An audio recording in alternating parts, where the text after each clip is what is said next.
It was raining the morning we gathered for the reading of my husband's will. Seattle rain, thin and cold, tapping the windows of Maxwell and Green law offices. I sat in the far corner of the long mahogany table, my black gloves still damp, watching the water slide down the glass. Richard had been gone for only 3 weeks. 43 years of marriage. And yet his absence already felt like a lifetime. Michael was the first to speak. As always. "Let's get this over with," he muttered, leaning back in his chair like the room belonged to him. David sat across from him, quieter, but tapping his pen with the same impatience. Jessica, my daughter-in-law, scrolled through her phone, perfectly polished nails glinting in the light. She looked more like she was waiting for a brunch reservation than a will reading. George Maxwell, Richard's longtime lawyer, cleared his throat. "Thank you all for coming," he began, his voice calm and rehearsed. He unfolded the official document and began to read. The room went silent, except for the steady hum of rain and the sound of paper. "To my sons, Michael and David Parker, I leave equal shares of my estate, valued at approximately $50 million, including all company holdings, real estate, and financial assets." Michael grinned, exchanging a look with Jessica. David exhaled softly, shoulders loosening. George continued, his voice dropping slightly. "To my wife, Evelyn Parker, I leave a personal possession of sentimental value, to be delivered to her by hand." I blinked, unsure if I had heard correctly. Jessica smirked. "Sentimental value, that's sweet," she said under her breath. Michael laughed, a dry sound that echoed too loudly. Guess Dad figured Mom had enough memories to live on. George reached under the table and placed a small wooden box in front of me. It was old, polished, but worn around the corners. My initials E.P. carved faintly into the lid. It looked like something from our attic.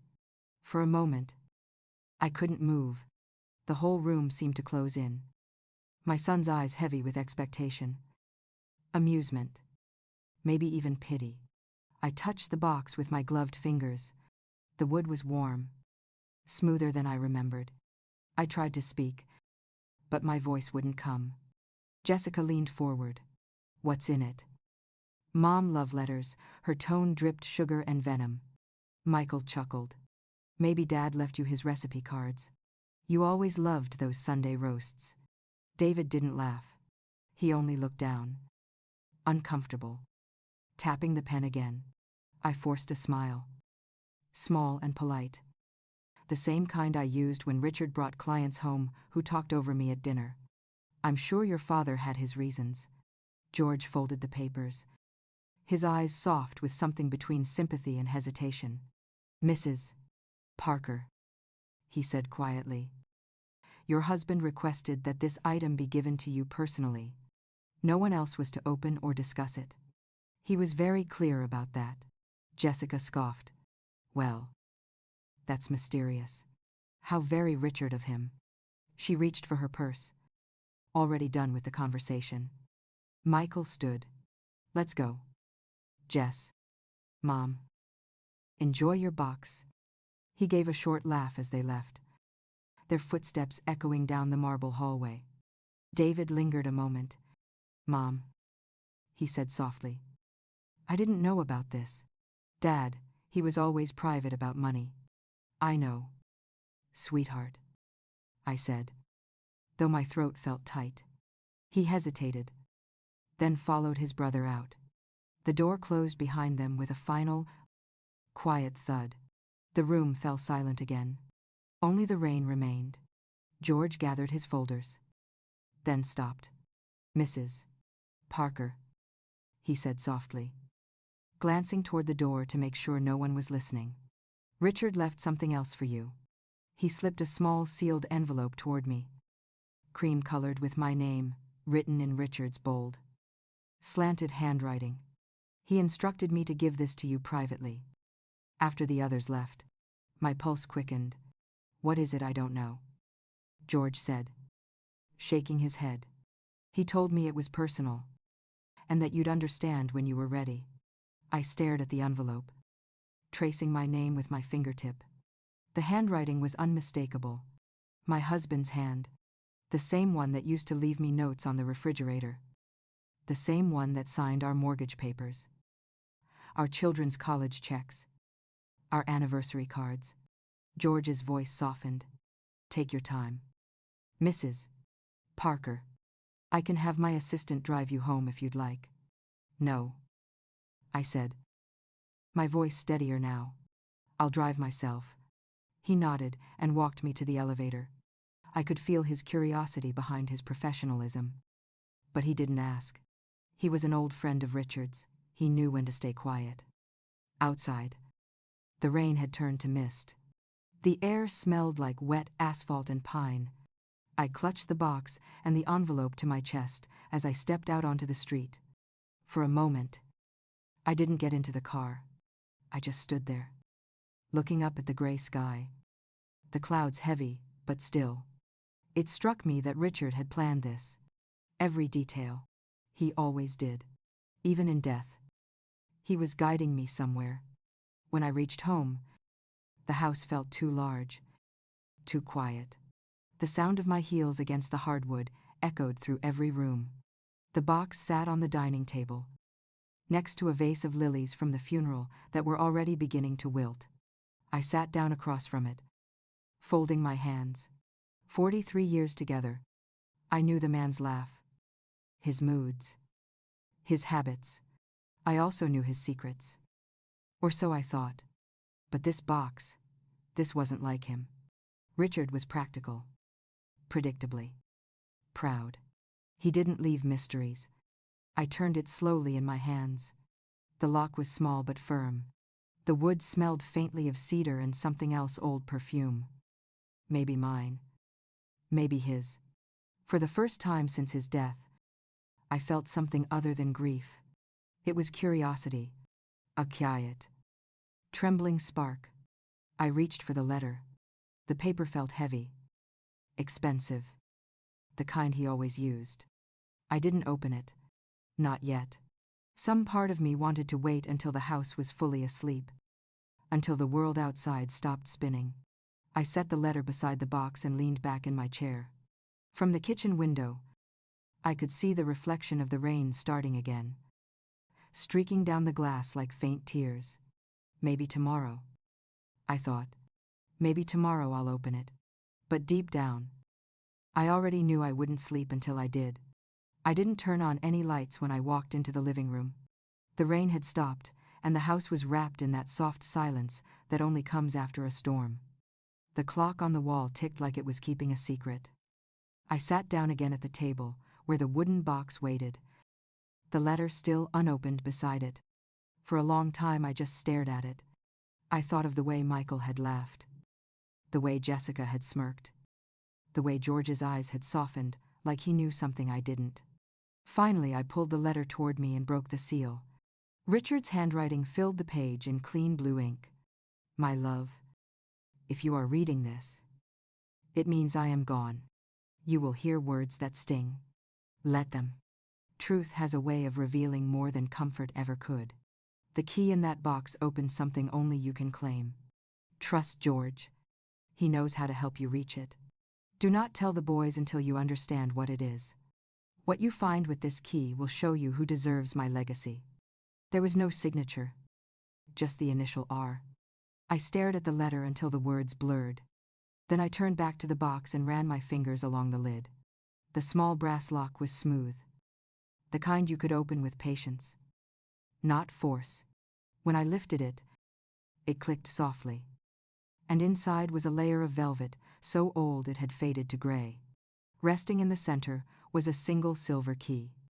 Delicate but heavy, engraved with my initials E. P.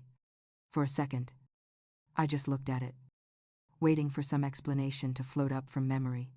Nothing came, only the sound of my heart. Fast and steady. I picked up the key. It was cold against my skin, then slowly warmed. Beneath it lay a folded slip of paper, thinner than the letter. I opened it carefully. Geneva Security Vault. Client reference 047219. Contact your attorney for code. Geneva, Switzerland. My husband hadn't traveled outside the country in 10 years. I let out a small laugh. The kind that escapes when disbelief and understanding meet halfway. I laughed not because it was funny, but because I realized they had no idea who they were dealing with. My sons thought I was a fragile old woman who collected memories and forgot birthdays. They didn't know I could still read the fine print faster than either of them ever did. I folded the paper, placed the key back inside the box, and closed it carefully. Then I sat in silence, listening to the faint hum of the refrigerator and the soft drip of rainwater from the roof. In that stillness, the house didn't feel lonely anymore. It felt like it was waiting, holding its breath with me. The next morning, I called George Maxwell. His assistant put me through immediately. George sounded alert, as if he had expected the call. He didn't ask what was inside the box. He simply said, "Mrs. Parker, if you're ready, I have the rest of what your husband left for you." He gave me a folder that afternoon. Inside were a few typed pages, some signatures, and a contact number printed at the top of the first page. Geneva Security Vault. The same name as the paper from the box. I asked him if Richard ever mentioned opening an account in Switzerland. George shook his head. Not in detail. No. But he came to me about 2 years ago with a request to set up a private trust. He wanted it separate from the main estate.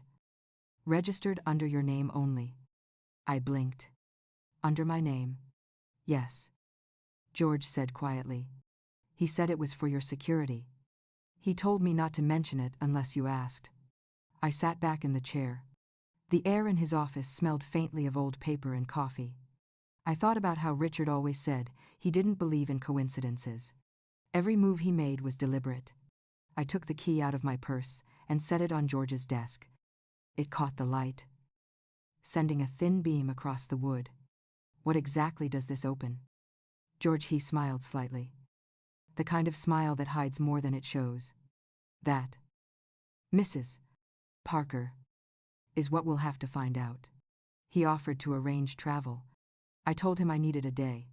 One day to think. To decide if I was ready to see what my husband had left behind. That night, I sat in Richard's old study. His desk was still cluttered with his things, the faint smell of his aftershave lingering in the air. I opened a drawer and found a photograph of us taken in 1981, right after the boys were born. We looked young and fearless. I traced the edge of his face with my thumb. You really did plan everything. Didn't you? I whispered. The next morning, I booked the ticket. On the flight to Geneva, I kept the box in my lap, the woman next to me, a nurse on her way to visit her daughter, asked if it was a gift. I smiled and said, in a way, yes. The city was cold when I arrived. The sky hung low, gray and silver, like the key itself. The Geneva Security Vault building sat near the lake, a structure of glass and stone that looked too modern for what it held inside. George had sent a contact ahead, a middle-aged clerk named Martin. He greeted me with polite French-accented English and guided me into a private room. The walls were lined with metallic panels, each numbered. He asked for identification, then the code. I handed over the letter and the key. Martin examined them, nodded, and typed something into his computer. The vault door unlocked with a soft click that felt louder than it should have. Inside, on the second shelf, sat a small metal case. He stepped back. Only you, Mrs. Parker. I opened it slowly. My hands trembled, but not from fear. From anticipation. Inside was a thick envelope labeled Parker Family Trust, and beneath it, a single photograph of Richard sitting at his desk, smiling at the camera. On the back, in his handwriting, it said, "You'll know what to do when the time comes." I turned to Martin. Is there anything else? He pointed to a printed balance sheet attached to the back of the trust papers. My eyes scanned the numbers. I had to read them twice to be sure. $100 million. For a long moment, I didn't move. Then a strange calm settled over me.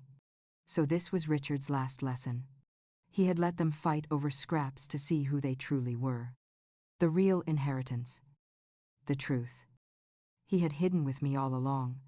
I laughed quietly, the sound echoing against the cold walls of the vault. Not because of the money, but because I finally understood. When I left the building, the air outside felt lighter. The lake shimmered under a break in the clouds. And for the first time in weeks, I didn't feel small or forgotten. I felt alive. When I got back to Seattle, the air felt different. It was as if the city itself had changed color. I carried the small wooden box in my purse. The same one everyone had mocked. But now, it carried a truth so heavy, I could barely breathe. I didn't tell anyone about the vault or the trust. Not yet. I wanted to see what my sons would do when they thought they had won. A few days after I returned, Michael called. His voice was polite in that forced way you hear from people who are planning something. He said he wanted to have dinner, to talk about the future, to make sure I was doing all right. Jessica would cook, he added. As if that would convince me. I agreed. I wanted to see them. And more than that, I wanted to see what they would reveal when they thought I was harmless. Their house sat on the east side of Lake Washington. Glass and steel and money. When I walked in, Jessica greeted me with air kisses and a smell of expensive perfume. Michael poured me a glass of wine I didn't ask for and guided me to the dining table. David was there too. Quiet. Pushing food around his plate. Jessica smiled too sweetly.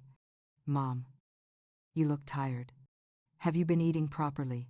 I smiled back. I always do. Michael leaned forward.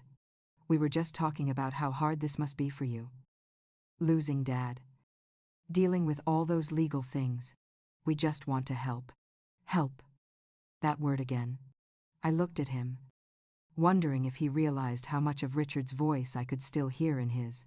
Only Michael's was colder. He slid a few papers across the table. These are just some authorization forms. Nothing complicated. They let us handle your finances so you don't have to stress about bills or taxes. Jessica nodded, sipping her wine. We just think it's safer. You know, you forget things sometimes. I felt a flicker of heat under my skin, but kept my voice calm. I forget things, she laughed lightly. Oh. Not serious things. Of course. Just little details. I looked down at the papers.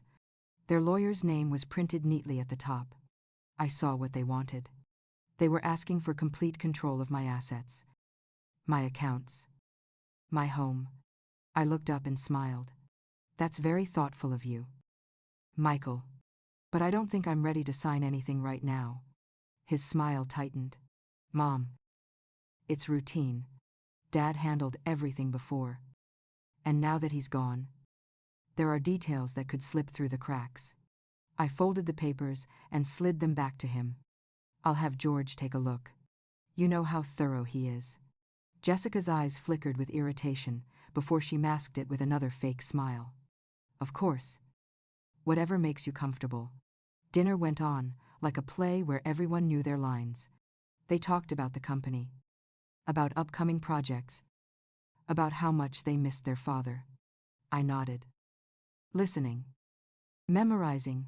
When dessert was served, Jessica leaned in.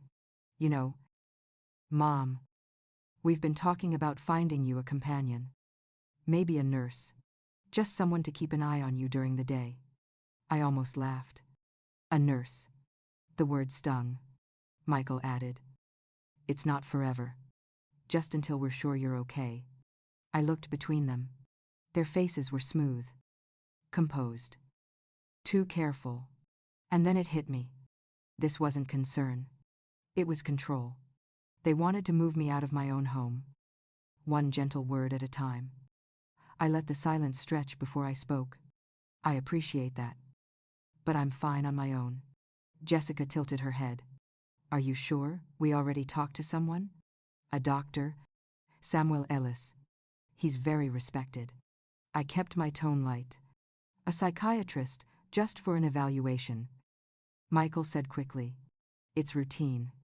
A formality before any power of attorney can be finalized. So that was the plan. Make me look unstable. Have a doctor declare me unfit. Then take everything in my name. I smiled again. The kind of smile that made people underestimate me. That sounds smart. You can have him stop by next week. Michael blinked, surprised by how easily I agreed. Great. I'll schedule it. When I left that night, the air outside felt colder. Sharper. I stood on the porch and looked out over the lake. The reflection of their bright house shimmered in the water like a lie, trying to disguise itself as something beautiful. The next morning, I called George. I told him everything. Every word. He didn't sound shocked. He only said, let them play their game. Record everything. Keep a copy of anything they ask you to sign. I asked if he believed they'd actually go that far. He sighed. I've seen families destroy themselves for less. A week later, Dr. Ellis showed up at my door. He was polite, middle-aged, carrying a leather briefcase and wearing a watch that looked too expensive for his story. He introduced himself with a soft smile and the kind of practiced empathy that makes you immediately suspicious. He asked to sit in the living room. I made him tea. He complimented the house, said he used to visit places like this with his mother when he was a boy. I let him talk. I'd learned long ago that people reveal more when they think you're not paying attention. He asked about my memory, about my daily routine, about whether I ever felt confused or disoriented. I played along, answering slowly, letting a hint of uncertainty slip into my tone. Sometimes I forget what day it is, I said. That seemed to please him. He scribbled notes, nodding. That's perfectly normal at your age. But it could also indicate mild cognitive decline. I smiled. You think so? He looked up, studying me. Nothing serious. Of course. Just something your family wants to be sure about. When he left, he shook my hand and said, you'll be hearing from me soon. As soon as the door closed, I picked up my phone and replayed the entire conversation. I had placed it under the napkin holder on the coffee table before he arrived. Every word had been recorded. I called George that evening. He listened quietly as I told him everything. His voice was steady when he spoke. You've got what we need. Mrs. Parker, keep that recording safe. Do not react to anything they say next. I walked into Richard's study and placed the phone beside his old photograph. The smile in that picture looked different now. Like he knew this was coming. I whispered to him. You were right. They're showing who they really are. Outside, a car door slammed. I looked out the window and saw Michael's SUV pulling away. I hadn't even heard him arrive. Had he been watching the house, the thought sent a shiver through me. But not fear. Something colder. Resolve. I turned off the lights and stood by the window until his car disappeared down the road.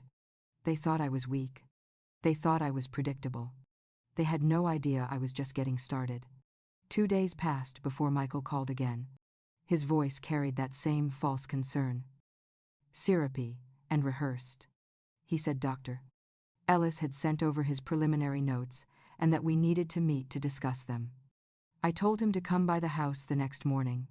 I didn't mention that I had already sent the full recording to George, who confirmed that the doctor's report would likely be used to justify a motion for guardianship.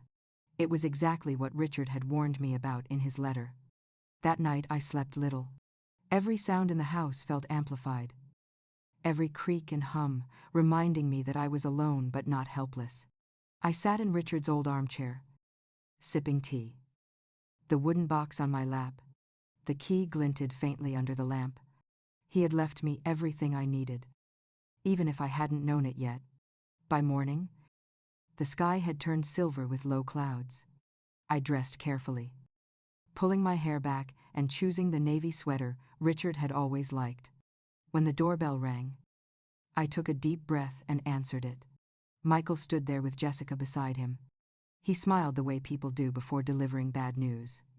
He held a folder, and Jessica carried that same overconfident look she always wore when she thought she had control. "Mom, can we come in?" he asked. Voice soft but strained. I stepped aside and let them enter. They sat on the couch while I took the armchair across from them. Michael opened the folder. "We met with Dr. Ellis. He's very concerned about you. He thinks you may be showing signs of cognitive decline, maybe early onset dementia." I nodded slowly, pretending to absorb the words. "And what does that mean for me?" Jessica spoke before he could answer. "It means we need to make some adjustments. For your safety. Of course. We can't have you living alone like this." I looked down at my hands. "What kind of adjustments?" Michael leaned forward. "We found a place. It's called Maple Grove Assisted Living. It's beautiful. Mom. Gardens. Lake views. Private rooms. You'll have company. Care. Everything you need. A nursing home," I said quietly. "Not a nursing home," he corrected, flustered. "A community." I smiled faintly. "And how soon do you plan to send me there?" Jessica crossed her legs, flashing that diamond bracelet I'd once given her for Christmas. "We already reserved a room. Next week. Actually, it's for the best." The silence that followed was sharp. I could hear the faint ticking of the wall clock. Steady as my heartbeat, I looked at them both and asked softly, "Did you ever love me? Or was I just an obstacle you had to manage?" Michael looked away, pretending to study the carpet. Jessica gave a small sigh, as if I were being unreasonable. I stood and walked to the window, looking out at the wet garden. Richard had planted those roses himself 20 years ago. Their leaves shimmered with dew. I turned back to them. "You're right about one thing," I said. "Changes are coming, but not the ones you think." They both frowned. "I'll call you when I've packed," I said simply. "Now, if you don't mind, I have a few things to take care of." Jessica hesitated, her tone turning sharp. "You don't have to be dramatic, Evelyn. We're just trying to help." I smiled. And it wasn't warm. "I know exactly what you're trying to do." They left not long after, Michael muttering something about paperwork and logistics. When the door closed, the house went still again. But it was a different kind of quiet this time. Purposeful, focused. I went to the study and called George. He answered on the first ring. "It's happening," I said. "They're moving to have me committed." He didn't sound surprised. "Good. That means we're right on schedule." "Schedule?" Your husband anticipated this exact move. He left instructions for me to initiate a legal transfer once they acted. "You'll need to come to my office this afternoon." When I arrived, George was waiting with 2 other people, both lawyers. They stood as I entered, professional but kind. George handed me a stack of documents thicker than any book I'd read. "Your husband was meticulous," he said. "This file contains corporate transfer papers, ownership certificates, and several recorded deeds. As of today, you are the majority shareholder of all Parker Group companies." I blinked. I thought the boys inherited everything. George shook his head. "On paper, yes. But your husband structured the businesses under a holding company registered in your name. They've been running your empire without realizing it." I felt dizzy, gripping the edge of the table. "My empire." The words didn't sound real. He continued. "You now have the authority to revoke their positions, freeze accounts, and initiate audits. There are also recordings your husband made in his final months. You should listen to them when you're ready." I swallowed hard. Recordings of what George exchanged a glance with the younger lawyer before answering. "Conversations between your sons. They were planning this long before your husband passed. For a moment, I couldn't speak. I thought of Michael's careful tone, Jessica's fake sympathy, the papers they tried to make me sign. It had all been scripted. I took a deep breath. Then, let's start, I said. Freeze the accounts. George smiled slightly. Already done. He handed me another envelope. Inside was a letter in Richard's handwriting. I opened it slowly, the familiar ink pulling me back through time. My dearest Evelyn, if you're reading this, then the truth has surfaced. I needed you to see what they were capable of before giving you the power to act. I left them the illusion of wealth so you could witness their choices. Now, my love, the rest is yours. Do with it what I never could. Protect what matters. And remember, you are far stronger than you think. I folded the letter and slipped it into my purse. The words felt like armor. That night, I sat by the fire with a glass of wine. I opened the file George had given me and studied every page. Bank transfers, legal clauses, ownership documents. I understood it all. Richard had trusted me with the full truth, not the softened version he gave the world. By the time the clock struck midnight, I had made my decision. I would not beg. I would not reason. I would act. The next morning, I went to the Parker Group headquarters unannounced. The receptionist, a young woman who recognized me immediately, hesitated before buzzing me in. I walked straight through the lobby, ignoring the stairs. Michael was in the conference room, surrounded by executives. He froze when he saw me. Mom, what are you doing here? I smiled. Just checking on my company. He frowned, confused. What company? This one, I said, handing him the official document. Effective today. All managerial authority has been transferred to me. He read the paper, his face draining of color. This can't be right. It's perfectly legal. I said, your father made sure of it. The room went silent. One of the executives cleared his throat awkwardly. I turned to him. Please have a seat. Mr. Fand, Jacobs. We'll continue this meeting shortly. Michael stared at me, eyes wide with disbelief. You can't do this. I looked at him, calm and steady. I already did. He didn't say another word. He just stood there, speechless. As I took his chair at the head of the table, for the first time in my life, I understood what it meant to hold power. Not through someone else, but my own hand.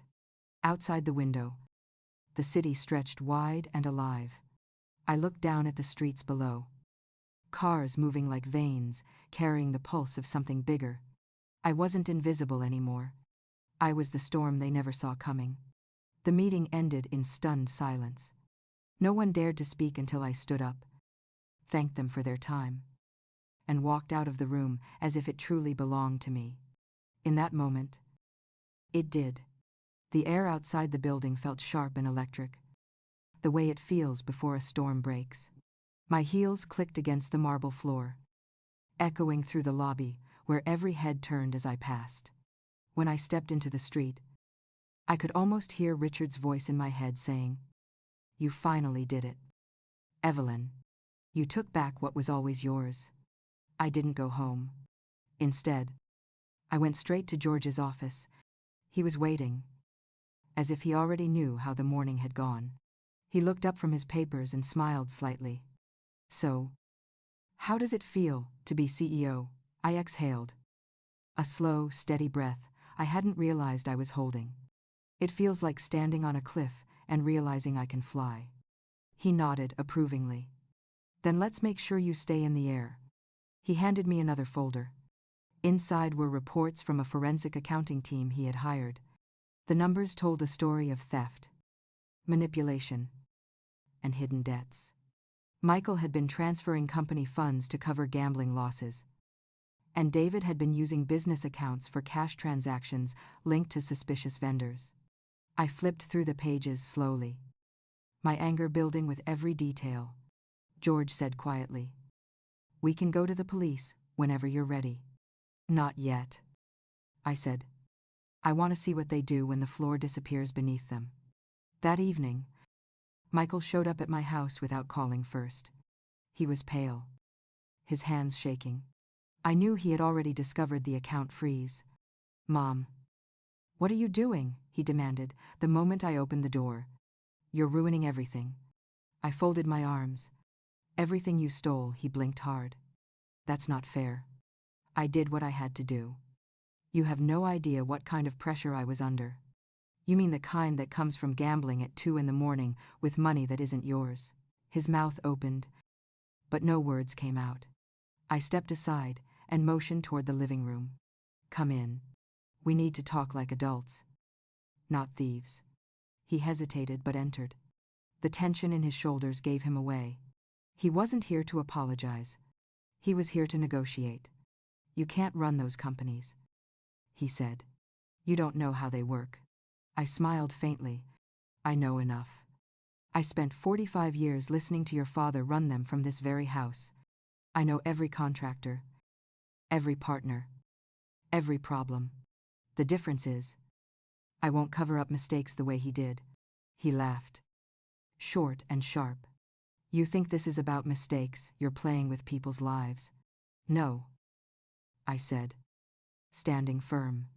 You did that when you stole from them. He looked at me, and for a moment I saw a flicker of something behind his anger. Fear. Real. Human fear. You don't understand, he whispered. They'll come after me. Who will? He hesitated, then shook his head. It doesn't matter. Just unlock the accounts. Please. I'll fix it. I studied him quietly. He was sweating despite the cool air. His eyes darted toward the window, as if expecting someone to appear. You borrowed money from the wrong people. Didn't you? He didn't answer, which told me enough. I walked to the window, watching the rain slide down the glass. I had loved this view once, the way the streetlights reflected in the puddles like gold. Now it felt like the reflection of a world I didn't recognize. Michael, I said, turning back to him. Your father warned me about this. He frowned. What are you talking about? He knew.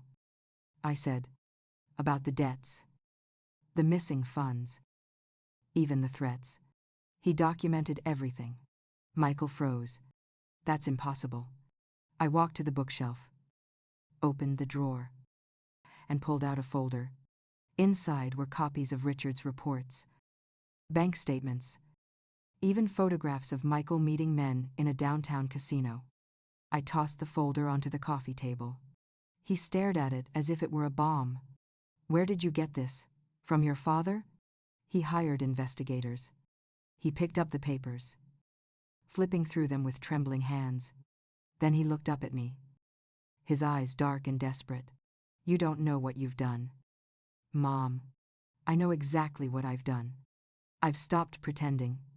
He stood suddenly, pacing. You're going to destroy us. No. Michael, you already did that. He stopped and looked at me, his voice breaking.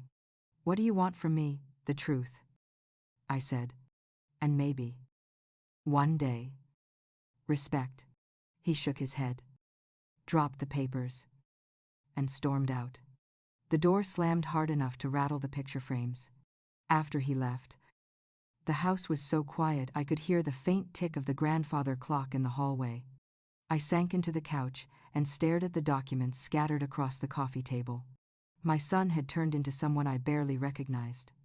But the strangest part was how calm I felt. Later that night, George called. I told him everything that had happened. He listened, then said, Evelyn, this is going to get worse before it gets better. He'll try something desperate. Let him. I replied, I'm ready now. The next morning, I drove to the downtown office myself. When I stepped off the elevator, the employees fell silent. Whispers rippled through the hallways like a wave. Some avoided my eyes. Others smiled cautiously. as if unsure which side to be on. In the conference room, I met with the division heads. I told them about the changes I was implementing. The audits. The new transparency policies. I told them that the era of silence and corruption was over. At first, no one spoke. Then an older man named Frank cleared his throat and said, "It's about time." Mrs. Parker. The room filled with nods. Relief. Even. I hadn't expected that. That afternoon, I visited the restaurant division, the one David had supposedly been managing. The manager, a nervous man in his 40s, met me at the door. He said there were things I needed to see. He led me to the back office and opened a drawer full of unfiled receipts and invoices. Most were in cash. Large amounts. Irregular patterns. We knew something was wrong, he admitted. But Mr. David told us to keep quiet. I thanked him and took the folder. As I left, I saw 2 delivery men unloading boxes marked produce. Inside one of them, I caught a glimpse of small, sealed bags that had nothing to do with food. By the time I returned home, the truth had crystallized. One son was drowning in gambling debts. The other was laundering money through the family restaurants. That night, I called George again. His voice was calm but grave when I told him what I'd seen. He said, "Then we'll handle this the same way Richard would have. Quietly. Efficiently. And with evidence that speaks louder than words." I hung up and sat by the window again. The rain had stopped, but the world outside still glistened. Somewhere out there, my sons were plotting, desperate to save themselves. And for the first time in my life, I wasn't afraid of what they might do next. I was ready to face it head on. 2 nights later, I woke to the sound of tires crunching on the driveway gravel. It was nearly midnight, and the lights outside cut across the curtains like sharp blades. My first thought was that Michael had come back. But something about the headlights staying on made my stomach twist. I got up quietly, slipped on my robe, and peeked through the window. A black sedan sat at the edge of the driveway. Engine still running. I watched for a long moment, waiting for someone to get out. Finally, the driver's door opened and a man stepped out. Tall, wearing a dark coat and gloves. He looked around as if checking for movement, then walked toward the porch. I moved back, heart pounding, but didn't turn on any lights. When the knock came, it wasn't polite. It was hard and deliberate. I waited, holding my breath. After a few seconds, the man walked away. The engine started again, and the car disappeared into the night. The next morning, I found a white envelope on the front steps. No name. No return address. Inside was a single photograph of Michael sitting in a bar with 2 men I didn't recognize.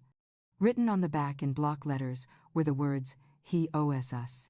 I called George immediately. His tone was calm, but his voice carried an edge I hadn't heard before. "Keep that photo," he said. "Don't call the police yet. If they know you're involved, it could make things worse."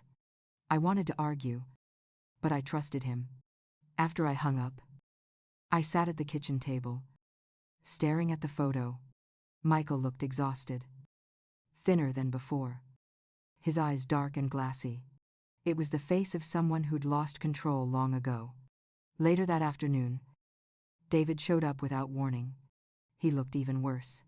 His clothes hung loose, his hands trembled, and his pupils were too large. "Mom, I need money," he said, voice low and frantic. "Please, just a few thousand. I'll pay you back." I stared at him, realizing what I had suspected was true. Drugs. It wasn't just the business. It was him. "You've been using," I said quietly. He flinched. "It's not what you think. I can stop any time." I shook my head. "That's what every addict says." He took a shaky breath. "I just need help." "Okay, these people. They're dangerous. If I don't pay them, They'll come after me. I stood slowly. You and your brother have been lying for years. And now you want me to save you from the consequences. He looked desperate, tears forming in his eyes. Please. Mom. They'll kill me. I wanted to believe him. But I had learned my lesson. Richard had left me enough evidence to know when a story didn't line up. I said, "Go home. David. I'll take care of this my way." He looked at me for a long moment, then left without another word. When the door closed, I locked it and leaned against it, breathing hard. That evening, George came to the house. He examined the photo and the note, his expression tight. He said, "Evelyn, we have to assume this is connected to both of them. Richard's files mention loan sharks, organized crime, even possible laundering. We need to act now before they drag you into it." He placed a small recorder on the table. "If they contact you again, use this. Record every conversation. We'll turn it over when the time is right." After he left, I sat in the dark, listening to the rain begin again outside. I wasn't angry anymore. I was tired. Tired of lies, of secrets, of watching my sons destroy everything their father built. The next day, the call came.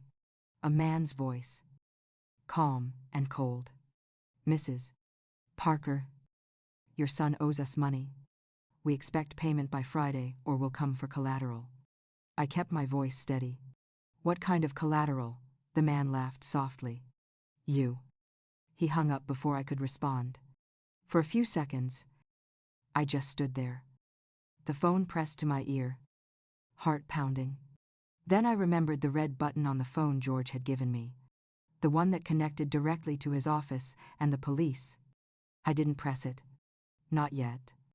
Instead, I took the recording device from the drawer and began documenting everything. The phone call, the time, the words, the tone. Then I called George. He said, "They're bluffing. But we'll have someone watching the house, just in case. Stay calm. Evelyn, you're safer than you think." That night, I couldn't sleep. I sat in the study, going through Richard's letters again. In one of the envelopes I hadn't opened before, I found a smaller note tucked behind the pages. It was addressed to me, in his familiar handwriting. "If they come for you, remember the safe. Code 1980. Inside is everything you need to end this." I went to the closet, where his old safe still sat, covered with boxes. I turned the dial carefully, entered the code, and heard the familiar click. Inside were 3 flash drives, several documents stamped confidential, and a manila folder labeled Evidence. I opened the folder. Photographs, wire transfers, signed contracts, everything tying Michael and David to illegal activities. From stolen company funds to drug deals, Richard had been watching them until the end. I spent hours reading through it all, my heart heavy but my mind clear. I finally understood what he had meant when he wrote that I had the power to decide their fate. The next morning, I met George again.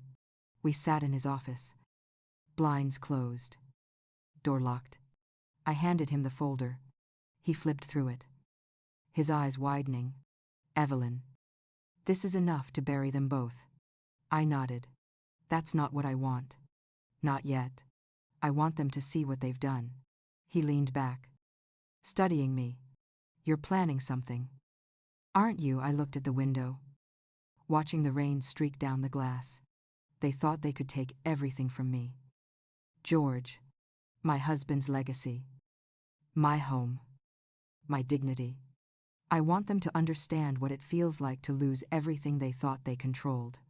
He smiled slightly. Not approval, but respect. "Then we'll make sure it's done right." By the time I got home, night had fallen again. A black car was parked across the street, engine idling. I stood at the window, unafraid, and waited until it drove away. I went upstairs. opened the drawer beside my bed, and placed the recorder next to the phone. I didn't know what tomorrow would bring. But I knew one thing for certain. This time, I wasn't the one who should be afraid. The next morning began with a strange calm. The kind that comes right before everything changes. I made coffee, fed the cat, and watched the mist drift across the garden like smoke. My nerves were steady, too steady, and that told me something was coming. By mid-morning, Michael called. His voice was tight, impatient. He said he needed to see me right away, that it was urgent. I almost laughed. Everything with him was urgent when he needed something. I told him to come by after lunch. When I hung up, I called George to let him know. He said he'd have someone stationed nearby just in case. I didn't ask for protection, but I didn't refuse it either. There was a quiet relief in knowing I wasn't fighting alone anymore. Michael arrived just after 1. He didn't bother knocking this time. Just walked in like he still owned the place. His eyes were bloodshot, and there was a twitch in his jaw that hadn't been there before. "You're making a mistake," he said, before I could even speak. "Freezing those accounts. Taking over the company. You don't understand what you've done." I stayed calm. "I understand perfectly." He slammed his hand against the table. "No.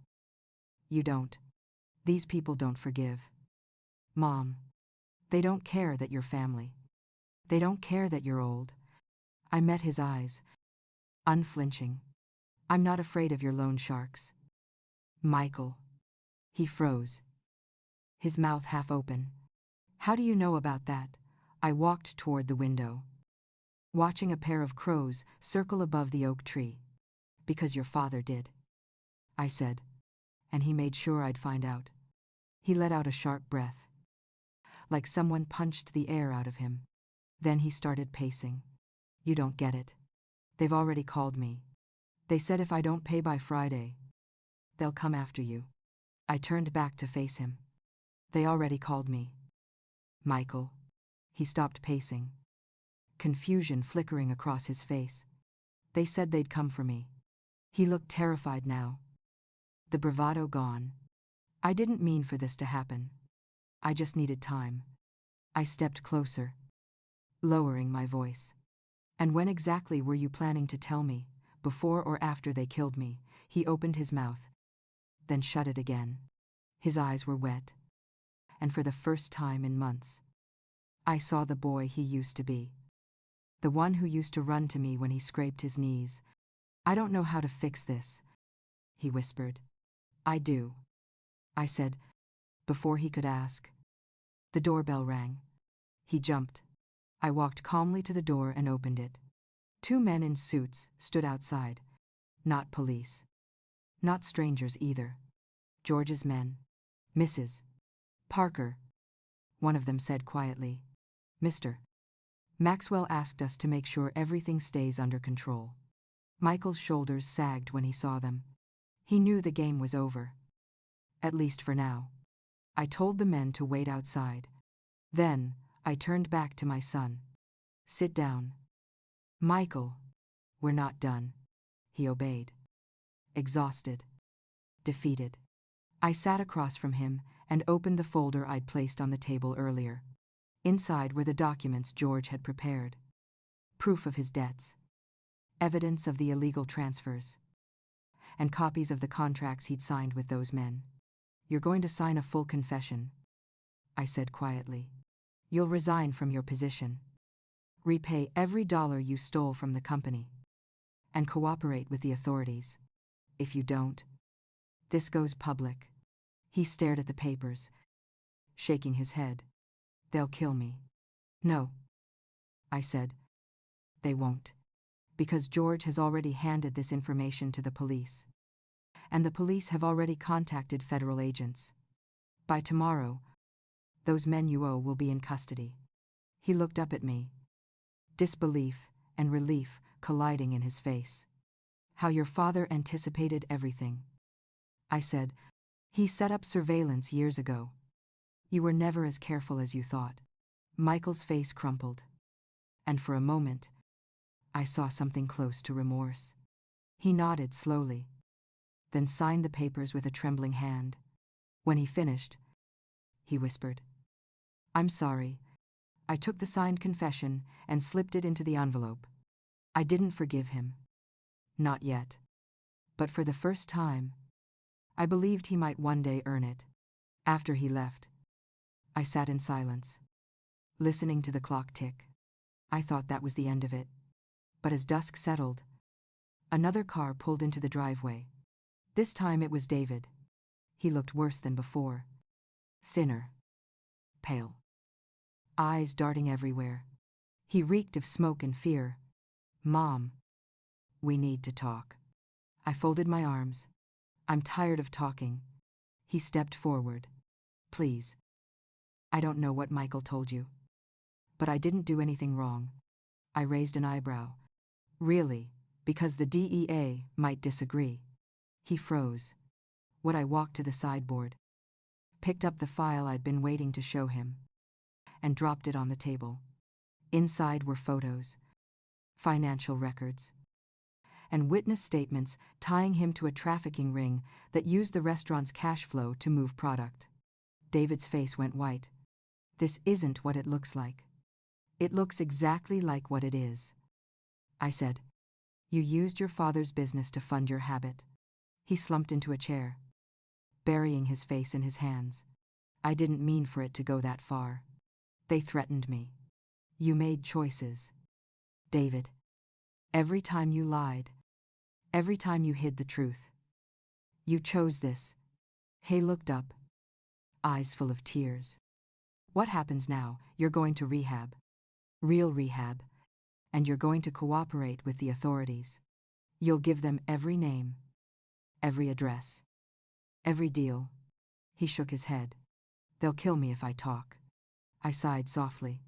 "You're not the first person to say that to me this week." He blinked, confused. But I didn't explain. I leaned forward. "You can either disappear into that hole you've been digging, or you can fight your way out. But either way, this family is done hiding." He sat there for a long time before finally nodding. "Fine. I'll do it." "Good," I said, "because George already called the authorities. They're waiting for you tomorrow morning."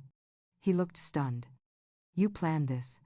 "I didn't plan it," I said. "I survived it." When he left, the house was silent again. I walked through each room, turning off the lights one by one until only the lamp in the living room remained. On the table lay 2 folders, one signed by Michael, one by David.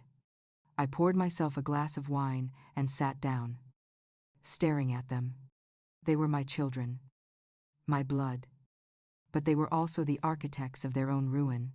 Outside, thunder rolled across the distance, soft but steady. It felt like Richard was somewhere out there. Watching, I whispered into the quiet, "You were right, my love."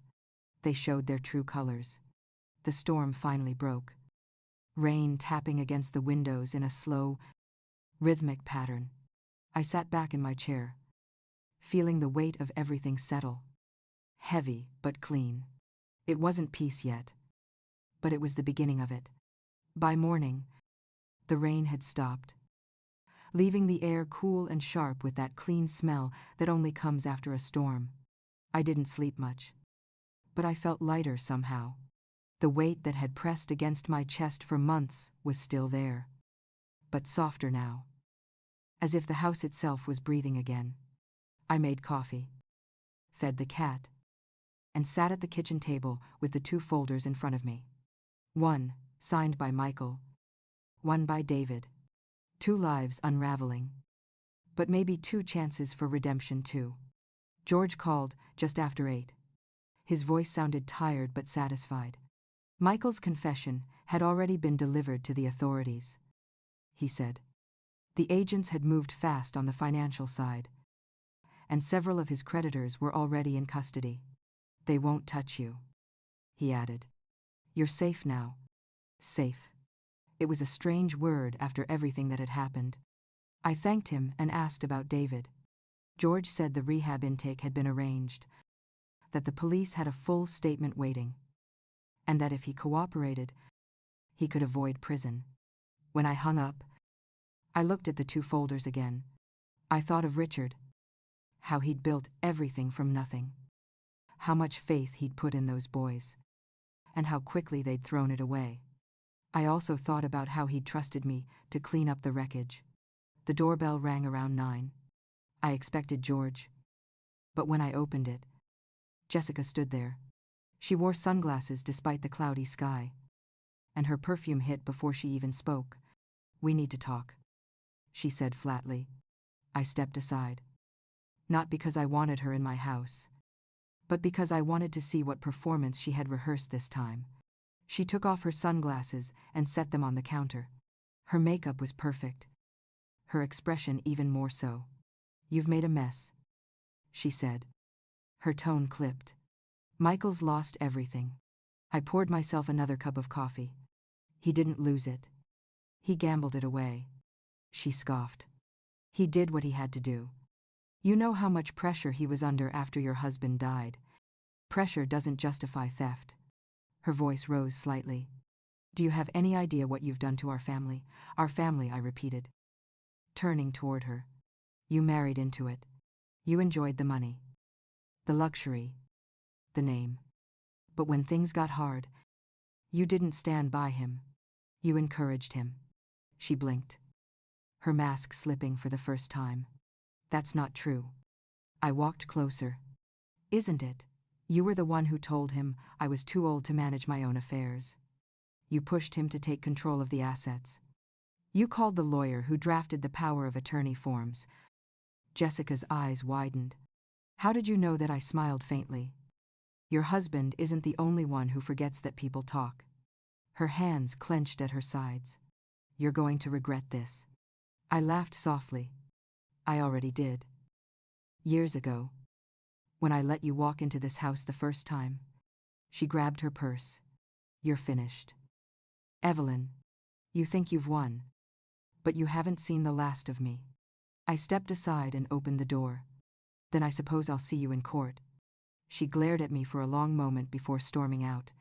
Her car peeled away from the driveway, tires spitting gravel onto the road.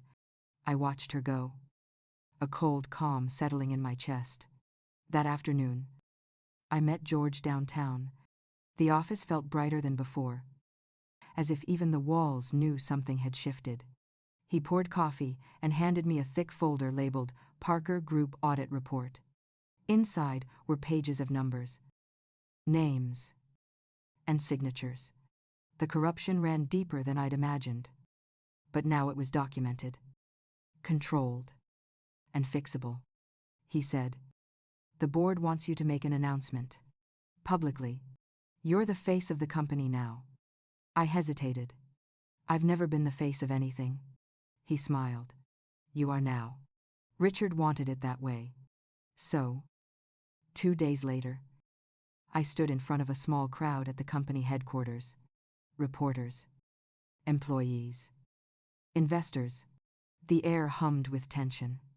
I looked at their faces, most curious, some skeptical, a few quietly relieved. "Good morning," I began, my voice steadier than I expected. "Many of you knew my husband, Richard Parker. You knew his values, his work ethic, his belief that honesty and family came before profit. That vision hasn't changed. What has changed is how we protect it." I spoke for 10 minutes about transparency, accountability, and rebuilding trust. I didn't mention Michael or David by name. I didn't have to. Everyone already knew. When I finished, the room was silent for a moment, then filled with applause. I wasn't expecting it, and it hit me harder than I thought it would. Afterward, employees approached me quietly, thanking me, shaking my hand. One older man said, "Your husband would be proud." I smiled, but I could barely speak. That night, when I returned home, the house felt different again, warmer somehow. The air didn't hum with tension anymore. I lit a fire in the fireplace and poured a small glass of wine. The cat jumped onto my lap, and for the first time in months, I allowed myself to exhale. But the calm didn't last long. Around 10, the phone rang. When I answered, a familiar voice spoke. "You think you can ruin my life and get away with it." Jessica's tone was sharp, trembling. "I warned you." I stayed silent, listening to the sound of traffic behind her. "You took everything from me," she continued. "My husband, my home, my future. You'll regret this, Evelyn. I swear you will." Then she hung up. I sat there for a long moment, the dial tone echoing in my ear. Part of me felt fear, but a bigger part felt pity. She was spiraling, just like Michael, just like David. Desperation makes people dangerous, but it also makes them sloppy. The next morning, George called again. Jessica had tried to withdraw money from one of the frozen accounts, and the bank had flagged it. The authorities were now investigating her for financial fraud. I thanked him and hung up. I didn't feel triumphant, only tired. That evening, I drove to the cemetery. The sky was painted gold and violet as the sun dipped behind the hills. I walked to Richard's grave, carrying a small bouquet of roses from our garden. I stood there in the fading light and let the silence settle. "We did it," I whispered. "It's over." The wind picked up, rustling the trees, and for a moment, I could almost hear his voice again. Soft and steady. "You're stronger than you know, Evelyn." I knelt, touched the cold stone, and closed my eyes. When I stood to leave, the world felt lighter. There was still so much to face, but for the first time, it felt possible. I walked back to my car, the gravel crunching beneath my shoes, the air cool against my face. The road ahead was dark, but I wasn't afraid anymore. Not of my sons, not of Jessica, not of anything. I was done surviving. I was ready to live. The following week unfolded quietly, almost too quietly. I returned to a rhythm that felt almost normal. Mornings, with coffee on the porch. Evenings, reading by the fire. The cat curled at my feet, but even calm can feel uneasy when you've lived too long waiting for the next blow. I kept telling myself it was over, that I had done what needed to be done. But something inside me knew there were still loose ends. One morning, George called. His tone was measured but firm. "The district attorney wants to move forward with formal charges," he said. "They're calling you as a witness." For a moment, I didn't speak. I had known it might come to this, but hearing it out loud made it real. When I asked, "Next month, the judge has already scheduled the first hearing," I thanked him, hung up, and sat in silence. The thought of testifying against my own sons made my stomach twist. But this wasn't about punishment anymore. It was about truth. Over the next few weeks, the house filled with paperwork and tension, letters from the court, emails from George, statements to review. I spent long nights reading every line, making sure nothing was left unclear. Sometimes, I'd stop and look at Richard's photo on the mantel. I wondered what he'd think of the mess his sons had made, and what he'd think of me now, sitting in the middle of it all, steady and unflinching. When the day of the hearing arrived, the courthouse was buzzing. Reporters lined the steps, cameras flashing as we walked past. George stayed close to my side. His presence was quiet but grounding. Inside, the air was cold, the kind of cold that feels like judgment. Michael was already there, sitting at the defense table. He looked older, his shoulders slumped, his eyes hollow. David sat beside him, pale and shaking, his hands clasped tight like he was holding himself together. I hadn't seen them in weeks. Seeing them now made my chest ache. I still loved them. I always would. But love didn't erase what they'd done. When the judge entered, the room fell silent. The case began with the financial records.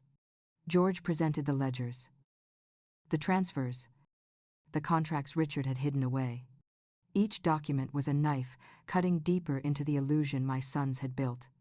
Michael stared straight ahead. Expression unreadable. David kept his eyes down. When it was my turn to take the stand, the courtroom felt impossibly large. I swore the oath, sat down, and faced the attorney. The first few questions were simple. My name, my relationship to the defendants, my late husband's role in the company. Then came the harder ones. When did you first suspect financial misconduct? The day my husband's will was read. I answered. I realized then that something wasn't right. You mean when your sons inherited the majority of the estate? I nodded. They believed they had. But what they didn't know was that my husband had left something else. Something only I could unlock. The courtroom shifted. Even the judge leaned forward slightly. I told them about the letter, the key, the vault in Geneva, and the truth that had been waiting there all along. I spoke clearly. Not out of anger, but out of resolve. Every word was measured. Every pause deliberate. I wanted them to hear the full story. Not just of what they had done, but of what Richard had foreseen. At one point, the defense attorney asked if I regretted taking control of the company. I looked at Michael, then at David, and said, I regret that it had to come to this, but I don't regret standing up for what my husband built. There was a long silence after that. When my testimony ended, I stepped down and walked past them. Michael didn't look up, but David did. His eyes met mine for the first time since that night in my living room. For a second, I saw a flicker of something I hadn't seen in him for years. Shame, maybe even understanding. The trial stretched into the afternoon. When the judge finally adjourned, the air outside felt thick and heavy. I stood on the courthouse steps, staring at the sky. It was overcast again, the clouds moving slow and gray. George joined me, his briefcase in hand. You were remarkable, he said quietly. I smiled faintly. I just told the truth. He nodded. Sometimes, that's the hardest thing to do. As we walked toward the car, a voice called out behind us, Mom. I turned. It was David. He looked smaller somehow, his suit hanging loose, his face drawn. He walked up, glancing nervously at the reporters still hovering nearby. I wanted to say thank you, he said softly, for not giving up on me. I studied his face, searching for sincerity, and found it. You have a long way to go, I said, but maybe this is the start. He nodded, eyes glassy. I'll make it right. I hope you do, I said, then turned away before my voice could break. On the drive home, I watched the city blur past the window. Every street corner seemed to hold a memory. Richard's old office, the restaurant David used to manage, the park where I used to take the boys when they were little. It all felt distant, like someone else's life. When I got home, the sun had broken through the clouds for the first time that day. Light spilled through the living room windows, warm and golden. I sat by the fire again. But this time, I didn't pour wine. I just sat quietly, watching the flames dance, listening to the crackle. I thought about how everything had started with a single box and a key. How much pain and truth could fit inside something so small. I thought about how easily people lose themselves when they believe power means control. As the firelight flickered across the room, I whispered softly, more to myself than anyone else. It's finally ending. But deep down, I knew endings were never that simple. The law would have its say. The world would keep spinning. And I would wake up tomorrow to another quiet morning. For the first time in a long time, that thought didn't scare me. It comforted me. Outside, the sky cleared completely, the last of the clouds fading into pale blue. Somewhere far away, thunder rumbled, One final time, before silence settled over the world again. The next morning, I woke to sunlight pouring through the windows. It had been months since the house felt this quiet. No phone ringing. No threats. No lawyers waiting for signatures. Just the sound of the wind brushing against the trees and the kettle whistling softly in the kitchen. I made my coffee the way Richard used to, strong with a touch of cinnamon, and sat by the window, looking out over the garden. The roses he'd planted had started to bloom again. Small bursts of red among the green. It felt like a sign that something was healing. The trial had ended. Michael and David both took plea deals, avoiding prison but not consequence. Michael was sentenced to years of probation and restitution, while David had entered a long-term rehabilitation program. Jessica had vanished entirely after her charges came through. The newspapers ran stories for a week, but then they moved on. As they always do. I was left with the quiet aftermath. I tried to fill the silence with small things. I returned to the company a few times a week, met with the board, and helped restructure the business. But most days, I stayed home. There was comfort in simplicity. In walking barefoot across the kitchen floor or watering the plants Richard had once tended.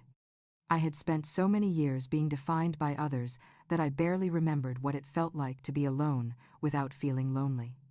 One afternoon, while cleaning Richard's old study, I found a small wooden box tucked behind a row of books. It was different from the one he'd left me before. Older. Covered in dust. My heart skipped. I pulled it out carefully and set it on the desk. There was no key this time. Only a simple clasp. When I opened it, I found a folded piece of paper and a photograph. The photo was of us on our wedding day, standing in front of a white church in Portland. He looked so young, so confident, and I looked at him like he was the only person in the world. On the back of the photo, in his handwriting, were the words, "If you're reading this, it means you've finally seen yourself the way I always did." I unfolded the letter. My Evelyn. If this reaches you, then I know you've walked through the fire I always feared would come. I couldn't protect you from it. Not without taking away the strength I saw in you every day. I knew what our sons were capable of. But I also knew what you were made of. You've spent your whole life keeping others standing. Now it's time to stand for yourself. In the safe, behind the ledgers, you'll find one last document. It's yours. Entirely. Not the company. Not the estate. Not the trust. Yours. I love you. Always. Richard. I set the letter down and felt tears slip down my cheeks before I even realized I was crying. It wasn't sadness. It was something softer. A kind of peace I hadn't known in years. I went to the safe, entered the code, and opened it. Behind the ledgers, just as he said, was a single envelope marked personal. Inside was a deed to a small property in Oregon, near the coast. A cottage, fully paid, listed in my name. The date at the bottom was from 3 years before his death. He had planned it long before I ever knew what was coming. I spent the next week visiting the cottage. The drive took hours, winding through pine forests until the road opened up to the ocean. The house sat on a hill overlooking the water, white with blue shutters and a small porch. The wind smelled like salt and rain. It wasn't grand, not like the mansion in Seattle, but it was peaceful. I could see why he chose it. Inside, everything was simple. A fireplace, bookshelves, a small kitchen with windows that faced the sea. On the mantel sat a framed photo of Richard and me. Younger, laughing at something just out of frame. There was a note under it written in his handwriting. Welcome home. That night, I stayed there. I made tea, sat by the fire, and listened to the waves. I thought about the woman I'd been a year ago, sitting in a lawyer's office, watching my children inherit a fortune that was never meant for them. I thought about the loneliness, the fear, the anger. And then I thought about the woman sitting here now. Older, maybe, but stronger. The next morning, I walked along the beach. The tide was low, and the air was cool enough to sting a little. I collected a few shells, like I used to when the boys were little, and slipped them into my pocket. I found myself smiling at the memory instead of hurting from it. When I returned to the cottage, I called George. He sounded happy to hear my voice. He said the company was running better than it had in years, that new investors were interested, and that the Parker name meant something again. He asked if I planned to come back soon. Not yet, I said. Maybe in a while. I think I need to be here for a bit. Take your time, he replied. You've earned it. After we hung up, I stood by the window, looking out at the horizon. The waves crashed against the rocks, steady and endless. For the first time, I didn't feel like I was running from something. I was simply standing still, letting the world turn as it should. That evening, as the sun set, the light turned golden across the water. I sat on the porch with a blanket over my shoulders, listening to the wind. In that moment, I understood what Richard had given me. Not money, not power, not even revenge. Freedom. The house in Seattle had been filled with ghosts of everything that had gone wrong. This place was filled with everything that could still go right. As darkness settled, I whispered softly to the sea, "Thank you." I didn't mean it just for him. I meant it for the strength that had carried me through, for the truth that had finally come out, for the quiet peace that had found its way back to me. When I finally went to bed, I left the window open. The ocean breeze carried in the faint sound of waves and the distant cry of gulls. I closed my eyes, and for the first time in what felt like forever, I slept without dreams. I woke to the sound of rain against the window, soft and steady. The ocean looked gray that morning, the waves slow and heavy, as if the sky was weighing them down. I wrapped a blanket around my shoulders and sat by the window with my coffee, watching the world blur through the mist. There was peace in the quiet, but it felt temporary, like a deep breath before another step I still had to take. It had been 3 months since I found the cottage. Life had started to feel normal again. I cooked for myself, read in the evenings, and took long walks along the beach. The neighbors were kind but kept their distance, which I appreciated. They knew me only as Evelyn, the widow who lived by the water. That was enough. Then one afternoon, I received a letter. No return address. Just my name written in neat, careful handwriting I didn't recognize. Inside was a single page. It was from David. "Mom, I finished rehab last week. I'm clean. They let me go early for good behavior. I'm starting a job at a small mechanic shop in Tacoma. I wanted to say thank you. I know I don't deserve forgiveness, but I hope one day I can earn it. Love.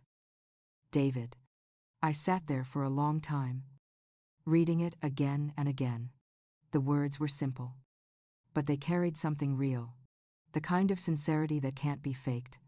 I placed the letter on the mantel next to Richard's photo. Maybe redemption really was possible. A week later, I received another envelope, this time postmarked from Seattle.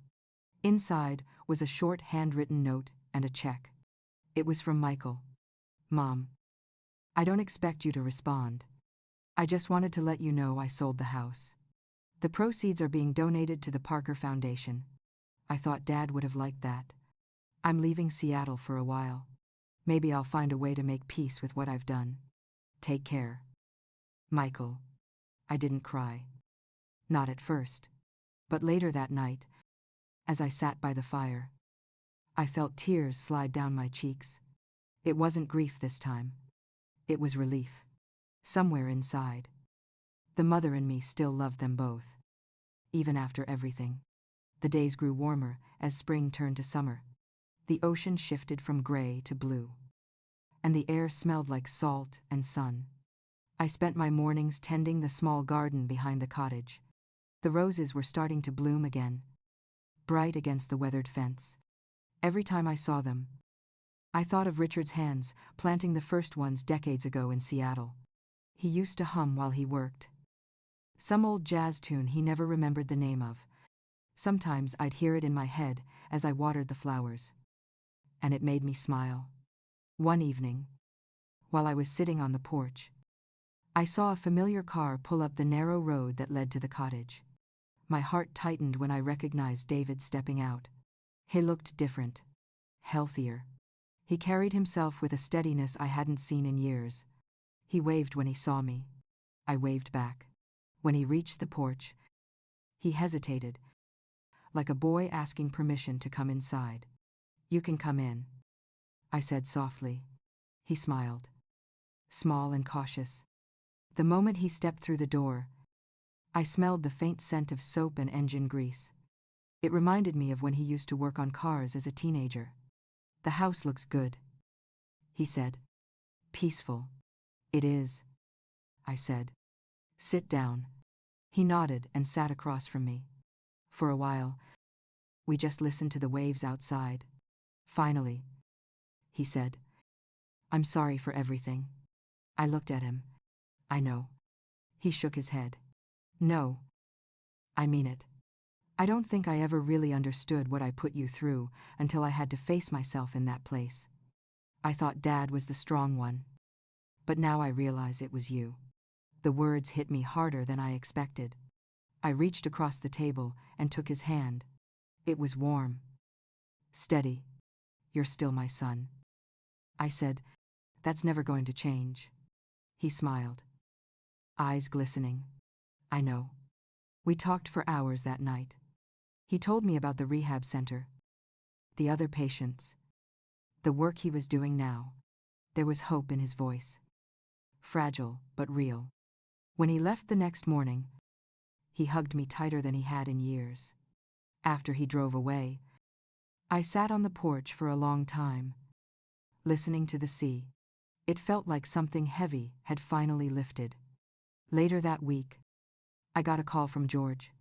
He said the company was thriving. The board was expanding. And they wanted me to come back to Seattle for an anniversary event. The foundation was being renamed in Richard's honor. And they wanted me to speak. I hesitated. I wasn't sure I wanted to go back. But George said something that lingered in my mind. "You don't owe the past anything, Evelyn. But maybe the future owes you a little peace." So I went. The city looked different when I arrived. Cleaner, brighter, alive. The event was held in a glass building overlooking the bay. When I stepped inside, I saw familiar faces. People who had worked with Richard for decades. They greeted me warmly. Genuinely. The tension that had once followed my name was gone. When I took the stage to speak, the lights were warm on my face. I looked out at the crowd, at the rows of people whose lives my husband had touched, and felt a strange calm. I spoke about him, about legacy, about the cost of truth and the weight of love. I told them how he believed that a good life wasn't measured by money, but by integrity. And when I finished, I didn't feel grief or anger. I felt gratitude. After the ceremony, I walked outside to the waterfront. The air was cool, and the lights shimmered across the water. I thought about how far I'd come, how much had been lost, and how much had been rebuilt. When I returned to the cottage that night, I placed a new photo on the mantel beside Richard's. It was the three of us, taken years ago, before everything fell apart. I looked at their younger faces and whispered quietly, "We made it. Not perfectly, not easily, but we made it." The fire crackled softly behind me as I sat down in the chair by the window. Outside, the ocean stretched into the darkness, endless and calm. I watched the tide roll in, the same as it always had, steady and forgiving. It wasn't the ending I'd imagined years ago, but maybe it was the one we all needed. The world didn't feel broken anymore. It just felt human. The morning light crept across the floor of the cottage, soft and golden. I sat up slowly, listening to the ocean outside. The tide was calm today, moving in slow, steady waves that reminded me of the rhythm of breathing. For the first time in a long time, I woke without that old heaviness in my chest. The past no longer sat on my shoulders like a weight. It had become something quieter, a part of me, but no longer the whole of me. After breakfast, I walked down to the beach. The sand was cool beneath my feet, damp from the night tide. I carried a basket filled with roses from the garden, the same kind Richard had loved. The wind lifted strands of my hair, salty and light. I smiled, because even the air felt kind again. I found a spot near the rocks where the waves met the shore and placed the roses one by one into the water. Each petal drifted out slowly, spinning in small circles before the sea took it. I watched them disappear into the distance, thinking about all the years behind me, all the pain, and all the love that had survived it. I whispered softly, "Thank you, Richard, for everything, for believing I could stand on my own." The waves carried my words away, but I knew somehow he heard them. When I walked back to the cottage, I saw a car parked by the road. For a moment, my heart jumped, but then I recognized it. David stepped out, holding a paper bag and smiling. "Brought you something," he said. "Just coffee and muffins. Nothing fancy." I laughed. "Fancy enough for me." He followed me inside, setting the bag on the counter. The cottage smelled like salt and flowers, warm and alive. He looked around, nodding with quiet approval. "It feels like home here," he said. "It is," I replied. We sat at the small kitchen table, eating in comfortable silence. After a while, he looked up. "I got a promotion." "That's wonderful," I said. "Yeah," he said with a shy smile. "My boss said I've changed." "Guess he's right." "You have," I said. "I'm proud of you." He hesitated for a moment. "Michael called me last week. He's in Colorado now. Said he might visit when he's ready." I nodded slowly. "Then I hope he does." After he left, the house felt quiet again, but not empty. I poured another cup of coffee and sat by the window. Outside, the sea shimmered under the afternoon sun. It struck me that life never really gave you closure. It just kept going. And you decided when to stop holding on. Later that evening, I went through Richard's letters again. There were only a few left now. Small pieces of paper I had saved because they felt like pieces of him. One had a line I hadn't noticed before. It read, "Happiness isn't the absence of struggle. It's learning to live gently after the storm." I read it twice, then set it down. He had been right about everything. That night, I cooked dinner for one, but it didn't feel lonely. I ate slowly, savoring the food, the quiet, the sound of the ocean outside. When the dishes were done, I went out onto the porch with a blanket and a glass of wine. The sky was a deep blue, fading into gold. The kind of evening that makes you forget time exists. I thought about the life that had come before all this. The woman who once sat in a lawyer's office, clutching a small wooden box while her children laughed at her. The one who had been written off, silenced, underestimated. That woman had died the day I opened that box. The one sitting here now had built herself from what was left. As the sun sank into the horizon, I realized something I hadn't allowed myself to feel until now. I wasn't angry anymore. Not at them. Not even at fate. The pain had turned into something softer. Almost gratitude. Because without it, I would never have discovered who I really was. I closed my eyes and listened to the waves. The rhythm steady and familiar. Somewhere in that sound, I thought I could hear Richard's laughter again. Faint, but real. I smiled, letting the wind carry it away.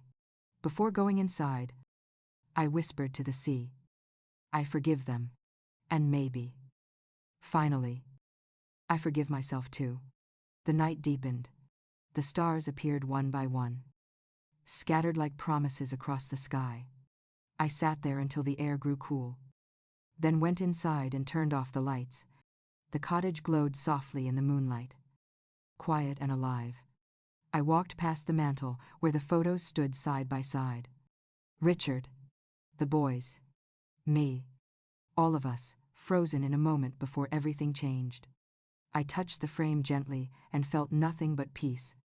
When I lay down that night, I left the window open. The ocean breeze drifted in, cool against my face. The world outside hummed softly, alive and constant. Before sleep took me, I thought about how life comes full circle in the strangest ways. The same tides that had carried away my pain were now carrying something else back to me. Hope. If anyone ever asked what I learned from it all, I think I'd tell them this. Sometimes the things that break you are the very things that set you free. Sometimes the story you think has ended is just beginning in a quieter place. And when life hands you a box you don't understand, open it, even if it hurts, especially if it hurts. Because on the other side of that pain, there just might be a key waiting for you too. Thank you for listening to my story. If you felt something in it, if you saw a bit of yourself in the quiet parts, stay a while. There are more stories to tell. And maybe, just maybe, the next one will find you exactly when you need it.